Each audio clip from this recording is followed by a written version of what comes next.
Hello friends, welcome to GS exam centre. दोस्तों, आज के इस वीडियो में जीके का टॉप 45 क्वेश्चन को कवर करेंगे।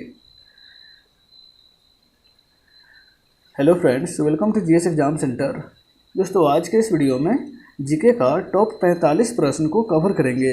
ये प्रत्येक प्रश्न सिलेक्टेड है और आपके आने वाले प्रतियोगी परीक्षा के लिए काफ़ी उपयोगी है। तो दोस्तों, आप इस वीडियो को बिना स्किप किए हुए अंत तक जरूर देखिए। आज का पहला प्रश्न है, पृथ्वी का औसत घनत्व कितना होता है? पृथ्वी का औसत घनत्व, तो राइट आंसर होगा ऑप्शन सी। पृथ्वी का औसत घनत्व 5.5 ग्राम पर घन सेंटीमीटर होता है। यानी कि एक घन सेंटीमीटर में पृथ्वी का औसत घनत्व जो है वह 5.5 ग्राम होता है। नेक्स्ट है क्वेश्चन नंबर 2। पृथ्वी का विषुवतीय व्यास लगभग कितना होता है? पृथ्वी का विषुवतीय व्यास, तो यहाँ पे राइट आंसर हो जाएगा ऑप्शन ए, 12,756 किलोमीटर पृथ्वी का विषुवतीय व्यास होता है। ध्यान रखिएगा, विषुवतीय व्यास की बात है तो 12,756 किलोमीटर होता है और ध्रुवीय व्यास जो होता है वह 12,714 किलोमीटर होता है। पृथ्वी का ध्रुवीय व्यास की बात करें तो 12,714 किलोमीटर और विषुवतीय व्यास की बात करें तो 12,756 किलोमीटर। नेक्स्ट है क्वेश्चन नंबर 3। सर्वप्रथम पृथ्वी की त्रिज्या को किसने मापा था? सर्वप्रथम किस वैज्ञानिक ने पृथ्वी की त्रिज्या को मापा था? तो राइट आंसर होगा ऑप्शन सी, इरेटोस्थनीज ने सर्वप्रथम पृथ्वी की त्रिज्या को ज्ञात किया था। नेक्स्ट है क्वेश्चन नंबर 4। ब्रह्मांड का अध्ययन को क्या कहा जाता है? ब्रह्मांड का अध्ययन जो है यह इनमें से किसके अंतर्गत किया जाता है? तो वह हो जाएगा ऑप्शन बी, कॉस्मोलॉजी के अंतर्गत ब्रह्मांड का अध्ययन किया जाता है, कॉस्मोलॉजी के अंतर्गत। नेक्स्ट है क्वेश्चन नंबर 5। सूर्य का मुख्य संघटक क्या है? सूर्य का मुख्य संघटक इसमें से क्या है? तो राइट आंसर होगा ऑप्शन ए, सूर्य का मुख्य संघटक यानी सूर्य जो है हाइड्रोजन और हीलियम के नाभिकीय संलयन प्रक्रिया के द्वारा बनता है। यानी कि उसका मुख्य संघटक हाइड्रोजन और हीलियम है, जिसमें 72% हाइड्रोजन और 28% हीलियम होता है। ध्यान रखिएगा, हाइड्रोजन का मात्रा 72% होता है और हीलियम जो है वह कितना 28% होता है। और ये दोनों के नाभिकीय संलयन प्रक्रिया के द्वारा सूर्य का निर्माण होता है। नेक्स्ट है क्वेश्चन नंबर 6। गॉड पार्टिकल क्या कहलाता है? गॉड पार्टिकल जो है इसे क्या कहा जाता है? तो गॉड पार्टिकल को हिग्स बोसॉन के नाम से जाना जाता है। ऑप्शन ए इसका राइट आंसर होगा। नेक्स्ट है क्वेश्चन नंबर 7। बिग बैंग सिद्धांत का प्रतिपादन किस वैज्ञानिक ने किया था? बिग बैंग सिद्धांत जो है जो ब्रह्मांड से संबंधित है, इसका प्रतिपादन जो है किस वैज्ञानिक ने किया था? तो राइट आंसर होगा ऑप्शन बी, जॉर्ज लेमेंटर के द्वारा बिग बैंग सिद्धांत की थ्योरी दी गई थी। नेक्स्ट है क्वेश्चन नंबर 8। ब्रह्मांड में विस्फोटित तारा को क्या कहा जाता है? ब्रह्मांड में विस्फोटित तारा को निम्न में से क्या कहा जाता है? तो ब्रह्मांड में जो विस्फोटित तारा होते हैं उसको अभिनव तारा कहा जाता है। ध्यान रखिएगा, अभिनव तारा। नेक्स्ट है क्वेश्चन नंबर 9। चंद्रमा का द्रव्यमान पृथ्वी की अपेक्षा कितना होता है? चंद्रमा का जो द्रव्यमान है वह पृथ्वी की अपेक्षा कितना होता है? तो द्रव्यमान की बात है तो यहाँ पे चंद्रमा का द्रव्यमान पृथ्वी की अपेक्षा 1/81 भाग है। ध्यान रखिएगा, द्रव्यमान की बात करता है तो 1/81 भाग। वहीं यदि गुरुत्वाकर्षण की बात करें तो 1/6 भाग है। नेक्स्ट है क्वेश्चन नंबर 10। पृथ्वी के सबसे निकट स्थित ग्रह कौन सा है? पृथ्वी के सबसे नज़दीक का जो ग्रह है वह इनमें से कौन है? तो वह शुक्र है। पृथ्वी के सबसे नज़दीक का ग्रह शुक्र है। शुक्र जिसे पृथ्वी का जुड़वा ग्रह भी कहा जाता है और यह काफ़ी चमकीला ग्रह भी है। नेक्स्ट है question number 11। C of tranquillity कहाँ पर स्थित है? सी ऑफ ट्रंक्विलिटी, तो राइट आंसर होगा ऑप्शन बी, यह जो है चंद्रमा पर है। नेक्स्ट है क्वेश्चन नंबर 12। भू स्थिर उपग्रहों की ऊंचाई कितनी होती है? भू स्थिर उपग्रह की ऊंचाई निम्नलिखित में से कितनी होती है? तो भू स्थिर उपग्रह सैटेलाइट जो है वह पृथ्वी से 36,000 किलोमीटर दूर हैं। यानी कि ऑप्शन सी इसका राइट आंसर होगा 36,000 किलोमीटर। नेक्स्ट है क्वेश्चन नंबर 13। सूर्य का प्रकाश पृथ्वी पर कितना समय बाद पहुंचता है? सूर्य का प्रकाश जो है वह पृथ्वी पर पहुंचने में कितना समय लेता है? तो यहाँ पे राइट आंसर होगा 8.3 मिनट, यानी कि यदि इसमें समय निकालेंगे तो 8 मिनट और 16 सेकेंड लगभग समय लेता है। 8 मिनट 16 सेकेंड, कहीं कहीं पे यह टाइम जो है 8 मिनट 19 सेकेंड भी होता है। नेक्स्ट है क्वेश्चन नंबर 14। चंद्रमा का प्रकाश पृथ्वी पर कितना समय में पहुंचता है? चंद्रमा का जो लाइट है वह पृथ्वी पर कितना समय में पहुंचता है?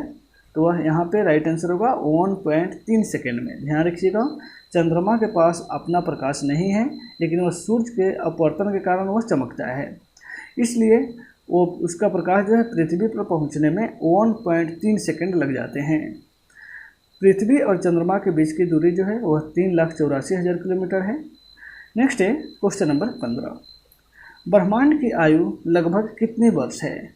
ब्रह्मांड जो है इसकी आयु लगभग कितने वर्ष है? तो राइट आंसर होगा ऑप्शन सी 13.7 बिलियन वर्ष ब्रह्मांड की आयु है। नेक्स्ट है क्वेश्चन नंबर 16। ब्रह्मांड का व्यास लगभग कितना है? ब्रह्मांड का व्यास जो है वह लगभग कितना है? तो राइट आंसर होगा 10 के पावर 8 प्रकाश वर्ष ब्रह्मांड का व्यास है। नेक्स्ट है क्वेश्चन नंबर 17। प्रकाश वर्ष निम्नलिखित में से किसका इकाई है, यानी कि किसका मात्रक है? प्रकाश वर्ष यह निम्नलिखित में से किसका मात्रक है? तो राइट आंसर हो जाएगा ऑप्शन ए, प्रकाश वर्ष जो है वह दूरी का मात्रक है।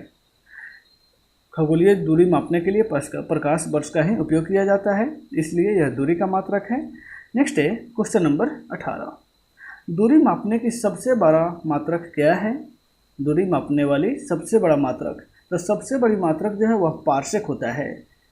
पार्सेक, उसके बाद होता है प्रकाश वर्ष। सबसे बड़ी मात्रक होती है पार्सेक, उसके बाद होता है प्रकाश वर्ष, यानी कि एक पार्सेक बराबर 3.08 प्रकाश वर्ष के बराबर एक पार्सेक होता है। एक पार्सेक बराबर 3.08 प्रकाश वर्ष। नेक्स्ट है क्वेश्चन नंबर 19। एक पार्सेक बराबर कितना होता है? एक पार्सेक बराबर कितना होता है? तो यहाँ पे 0.8 में 0.26 दिया हुआ है, यानी कि ऑप्शन बी इसका राइट आंसर होगा। नेक्स्ट है क्वेश्चन नंबर 20। किसने कहा था सूर्य सौरमंडल का केंद्र है? किस वैज्ञानिक के द्वारा कहा गया था कि सूर्य जो है वह सौरमंडल के केंद्र में स्थित है? यह कोपरनिकस के द्वारा कहा गया था। कोपरनिकस, ऑप्शन सी इसका राइट आंसर होगा।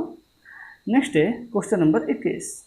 पृथ्वी पर ऋतु परिवर्तन किसके कारण होता है? पृथ्वी पर ऋतु का परिवर्तन जो है किसके कारण होता है? तो राइट आंसर हो जाएगा ऑप्शन बी, परिक्रमण के कारण। परिक्रमण के कारण, यानी पृथ्वी जो है सूर्य की परिक्रमा करती है, जिसके कारण ही ऋतु का परिवर्तन होता है। नेक्स्ट है क्वेश्चन नंबर 22। पृथ्वी पर का सुरक्षा बल्ब किसे कहा जाता है? पृथ्वी का सुरक्षा बल्ब इनमें से किसे कहा जाता है? तो राइट आंसर हो जाएगा ऑप्शन डी, ज्वालामुखी को पृथ्वी का सुरक्षा बल्ब कहा जाता है। ध्यान रखिएगा, पृथ्वी का आंतरिक जो टेम्परेचर होती है काफ़ी लगभग 2000 डिग्री सेल्सियस होती है, यानी काफ़ी ज़्यादा होती है। ये टेम्परेचर जो है काफ़ी बढ़ जाती है जो ज्वालामुखी विस्फोट से बाहर निकलती है, इसलिए इसे सुरक्षा बल्ब के नाम से भी जाना जाता है। नेक्स्ट है क्वेश्चन नंबर 23। सबसे गर्म और चमकीला ग्रह निम्नलिखित में से कौन है? सबसे गर्म और चमकीला ग्रह, तो यह है शुक्र। नेक्स्ट है क्वेश्चन नंबर 24। पृथ्वी पर दिन एवं रात कब बराबर होती है? पृथ्वी पर दिन और रात जो है वह कब कब बराबर होती है? तो 21 मार्च और 23 सितंबर, यानी कि 23 सितंबर और 21 मार्च यहाँ पर दिया है, तो ऑप्शन बी ही इसका राइट आंसर होगा। नेक्स्ट है क्वेश्चन नंबर 25। क्षुद्र ग्रह किन दो ग्रहों के बीच में स्थित है? क्षुद्र ग्रह जो है यह निम्नलिखित में से किन दो ग्रहों के बीच में स्थित है? तो क्षुद्र ग्रह जो है वह आंतरिक और बाहरी ग्रह, यानी कि मंगल और बृहस्पति के बीच में स्थित है। क्षुद्र ग्रह, 4 ग्रहों को आंतरिक ग्रह कहा जाता है मंगल तक, यानी कि बुध, शुक्र, पृथ्वी और मंगल, ये आंतरिक ग्रह है। और उसके बाद क्षुद्र ग्रह है, और क्षुद्र ग्रह के बाद 4 ग्रह जो है जैसे बृहस्पति, शनि, अरुण और वरुण, इसको बाहरी ग्रह भी कहा जाता है। नेक्स्ट है क्वेश्चन नंबर 26। तारे का रंग किसका सूचक है? तारा का जो रंग होता है वह क्या सूचित करता है? तो तारा का टेम्परेचर या ताप को सूचित करता है, टेम्परेचर को। नेक्स्ट है क्वेश्चन नंबर 27, तारामंडल की कुल संख्या कितनी है? तारामंडल की कुल संख्या कितनी है? तो राइट आंसर हो जाएगा ऑप्शन डी, कुल टोटल कितना है? 89 तारामंडल हैं। नेक्स्ट है क्वेश्चन नंबर 28, आकाशगंगा की आकृति कैसा है? आकाशगंगा की आकृति जो है वह सर्पिलाकार है। ऑप्शन ए इसका राइट आंसर होगा। नेक्स्ट है क्वेश्चन नंबर 29, पृथ्वी की आयु निम्नलिखित में से किससे ज्ञात किया जाता है? पृथ्वी की आयु जो है इनमें से किसके द्वारा ज्ञात किया जाता है? तो ऑप्शन बी इसका राइट आंसर होगा। आपको पता है जीवाश्म की आयु ज्ञात करने के लिए कार्बन डेटिंग विधि और निर्जीव पदार्थों की आयु ज्ञात करने के लिए यूरेनियम डेटिंग विधि का उपयोग किया जाता है। तो यहाँ पे पृथ्वी की आयु जो है वह यूरेनियम डेटिंग विधि के द्वारा ज्ञात किया जाता है। नेक्स्ट है क्वेश्चन नंबर 23, बिना उपग्रहों वाला ग्रह कौन सा है? यानी कि कौन सा इसमें ग्रह है जिसके पास कोई अपना उपग्रह नहीं है? तो वह है बुध और शुक्र, यानी कि ऑप्शन ए इसका राइट आंसर होगा। नेक्स्ट है क्वेश्चन नंबर 31, चंद्रमा किस ग्रह का एकमात्र उपग्रह है? चंद्रमा जो है निम्नलिखित में से किस ग्रह का एकमात्र उपग्रह है? तो चंद्रमा पृथ्वी का एकमात्र उपग्रह है, यानी कि पृथ्वी के पास एक ही उपग्रह है जो चंद्रमा है। नेक्स्ट है क्वेश्चन नंबर 32, पृथ्वी एवं सूर्य के बीच अधिकतम दूरी 4 जुलाई को होती है, उसको क्या कहा जाता है? पृथ्वी एवं सूर्य के बीच अधिकतम दूरी जो है वह 4 जुलाई को होती है, उसे क्या कहा जाता है? तो उसको ऑप्सॉर कहा जाता है। ऑप्शन ए इसका राइट आंसर होगा। नेक्स्ट है क्वेश्चन नंबर 33, पृथ्वी एवं सूर्य के मध्य न्यूनतम दूरी जो 3 जनवरी को होती है उसको क्या कहा जाता है? तो उसको उपसौर कहा जाता है। ध्यान रखिएगा, जो न्यूनतम दूरी है उसको उपसौर कहा जाता है और जो अधिकतम दूरी है उसको अपसौर कहा जाता है। नेक्स्ट है क्वेश्चन नंबर 34, सबसे बड़ा क्षुद्र ग्रह इनमें से कौन है? सबसे बड़ा क्षुद्र ग्रह इनमें से कौन है? तो सबसे बड़ा क्षुद्र ग्रह सेरस है। ऑप्शन ए इसका राइट आंसर होगा।